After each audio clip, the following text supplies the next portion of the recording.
Well, March is Fraud Prevention Month, and the Better Business Bureau is releasing its 10 riskiest scams affecting Canadians. And joining us with more details is Neesha Hothi, Marketing Director of the Better Business Bureau. Good morning. Thanks so much for being back with us today. Thanks for having me. We're talking scams. Yeah, we're talking scams of 2024. You kind of have your top 10 list of the most prolific scams impacting British Columbians. So what did you find? Yeah, so every year we basically look at all of the reports that come in, and we had over 2 million people visit the scam tracker across North America, and that says something, right? People are looking at scam tracker for information, to see what scams are in the area, and to report scams. And through that work, we were able to save about 61 million Canadian dollars. Like, people avoided that much loss, and so that's incredible to start with. And explain to us how the scam tracker works. Like, people are reporting things that were suspicious? Or? Yeah, so it's twofold. You can report what you think might have been a scam and said, hey, you know what, this situation happened. I caught the red flags, I stepped back, but I think this is you should be aware of this. And when I say you, I mean other people, because I come to you and I say, hey, Sonia, I got to come on air and tell people about this upcoming X scam so that people know about it. The other is that you've been scammed and you want to protect the next person. And so you're sharing your details.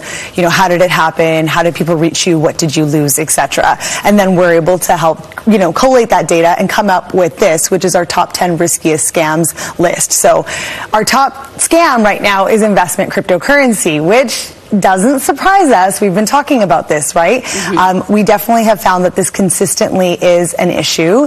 People are losing up to the median dollar loss right now is $5,000. Seems high, but it's still down from about 9,000 last year. So that's a great sign. That means we're starting to catch on a little bit earlier. Yeah. It's not as often. So the exposure is really low. So what do I mean by that? It doesn't happen as often. It's maybe 5% of the time that's the common scam.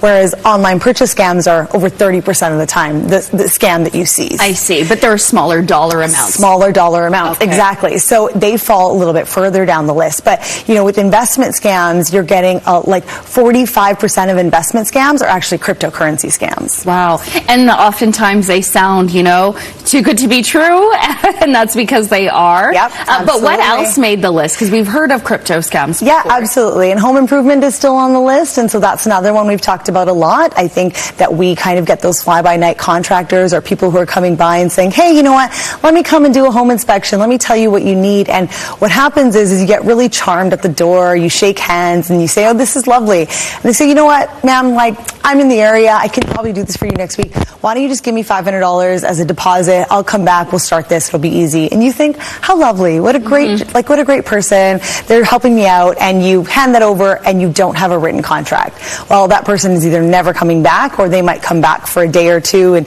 do some work and then you're left high and dry. So that's another tough one. So tough. I know so many people are left kind of heartbroken because their trust is just completely broken in people when something like that happens. Yeah, absolutely. I mean, other things that we're finding interesting is online scams has moved up from 5 to 4. Phishing scams also moved up from 7 to 6. And phishing is one that I think we've also talked about. It's that one where someone's impersonating someone that you would know, whether it be an institution, so it's your bank, it could be the CRA, government agency, could even be your employer, and saying hi, it's your CEO who needs you to do XYZ urgently, and then you go and you make these purchases of, say, gift cards that they need to give away at some event, and really you've given them over to a scammer. And so there's just so many different types of scams, and so what we highly recommend is, do your due diligence, but also gut check for red flags, right? When something sounds too good to be true, or it feels like it was too easy, just take a step back and really think about it.